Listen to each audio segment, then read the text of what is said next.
Hello friends, in this video let's talk about a new concept, SQL queries, coding order versus execution order.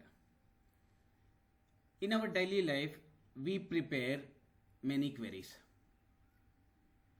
Queries might be select queries or insert queries, update queries or delete queries, whatever it is. Here I am going to talk about mainly what is the difference between coding order versus execution order. So when I say coding order, we prepare the queries as per the Microsoft standard syntaxes. So Microsoft has provided in a specific order while writing a query. So that order only we need to follow for every query, irrespective of the operation, either insert, update, delete or select. But while executing, that order varies. So let me show you what is the order in coding as well as execution. In both the cases I'll explain. To explain this scenario, so I have created two tables. One is the employee table, the other one is department table. So let me show you. So what is the employee table here about? Which has couple of columns and 14 records. It contains ID, is identity key column, and employee number, employee name, job, manager ID, hire date, salary, commission and department number. So these many columns and 14 records I have. Now obviously you'll know what is department table here. Department table contains department number, department name and location. Now I'm going to write a little query on the top of these two tables which covers multiple clauses. So let me go here. See, this is the query. If you see here, if you understand clearly, otherwise I can prepare separately, or if you see, let me, okay. So first I am writing select, obviously yes, as per the syntax. So I will put the list of columns separately later from emp, I am putting. So join. So when I keep a join, by default is inner join. Okay. dept d on e dot department number. See, if you understand the table structure, department number is the common column between employee and department table. D dot department. So if I run this, I am putting simply star here. So if I run this, so I'll get a common records between these two tables, which is matching with department number here. I can run this. Sorry, I can run this. So these are the records I have. 14 records are there. 14, every employee is tagged to a department. That's the reason why I got the same 14 records. Now, so here it's a very simple query. I'll take little some more. I'll add some more classes. So where,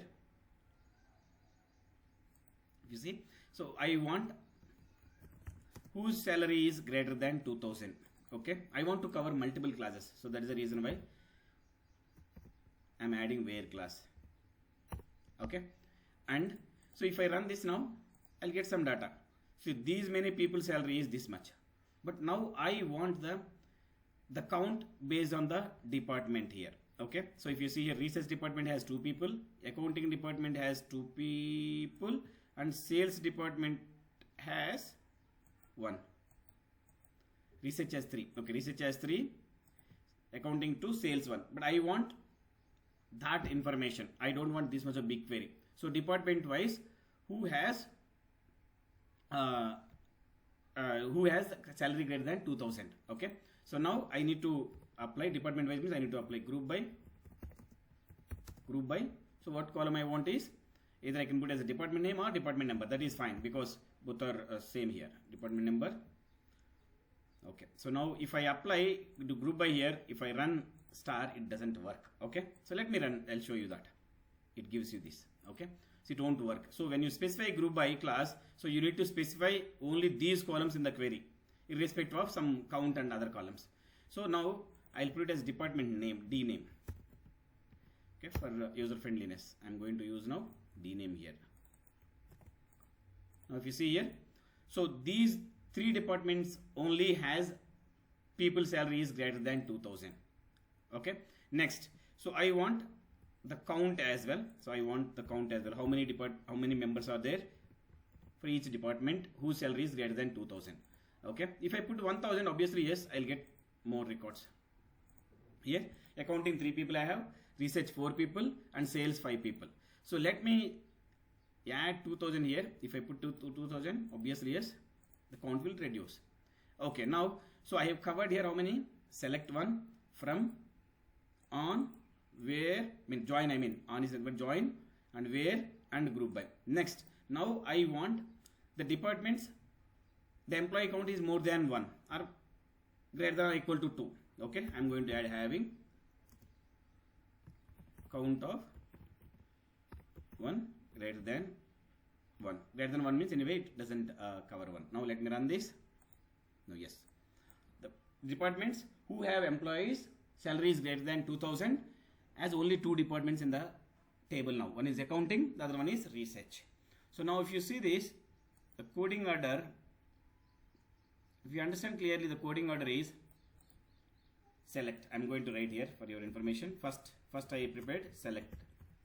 Next one is from. Next join. This is the coding order I'm writing. Next one is where.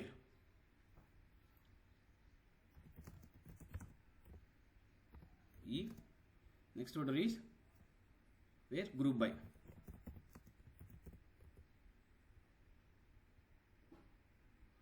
Next having. Okay, now if I want order, I can add order by as well. Order by 1 or 2, whatever it is. Okay, so if you want to put this to 2 means column sequence here, I'll get this. Descending means you can add descending, so that results will be here.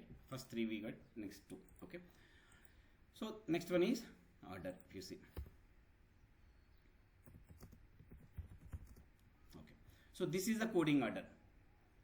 So when you really come to this is the coding order. Coding order is select, from, join, where, group by, having, and order. So let me tell you what select is doing is, select is doing, if you see, select is doing what are all the list of columns you need. Select is going to specify that. Then from, what from is doing, from here it is going to ask you what are all the list of tables you need, from which table you need the data. Next, join, what join is doing here is, it is helping us to join the multiple tables. So without join you cannot club the 2 tables. Next, where class will help you to filter the data, filter the records. Next, group by class is going to group the records based on a specific column. Group the data depending on the columns. So here I am going to group the data. I am going to make the groups based on department name. Okay, so because employees are scattered across the departments, that's the reason why I grouped depending on the department name. If you really see here, so let me show you here. So the employees are scattered across the department number. So that is the reason why I grouped it here. So if you see, if you want to group depending on the employee name, you cannot. But you can group based on the job at least, because see, if you see any company, job title will be around 10 or 100. That's it. Okay, but you cannot group based on the employee name, because employee name is employee name is not unique, but everybody has its own unique names. Maybe it might not match when you club entire first name, last name, and middle name. So that is the reason why you need to group a meaningful column on the top of meaningful column, either job title or department number or department name. The next one is having. Now I am going to put a condition what department has more than 1 employee with salary of 2000. That's the reason I added having class. Next one is order. It gives you the order based on the means it shows the result depending on your order, actually sort basis. It sorts the data. So this is nothing but a coding order. Okay. Now let me show you the execution order.